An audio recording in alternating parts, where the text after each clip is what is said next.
This looks almost exactly like a Mimosa pudica, but it's a big shrub, thorny shrub.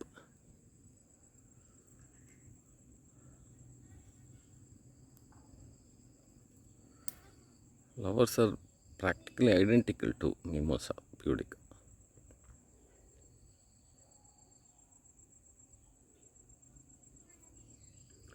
Leaves also.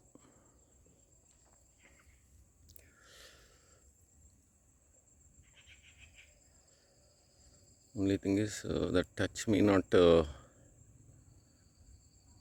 tendency doesn't appear to be there, and it's a beautiful plant. From a distance itself, I noticed it, and I've come actually looking for the source of one bog. Come upstream, and then this nice shrub is occurring here, and it's a new species for me.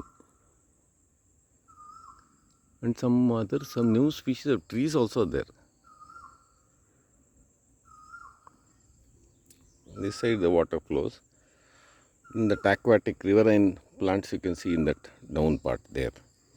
And again it goes up there. And this flows and becomes a bog and finally a lake.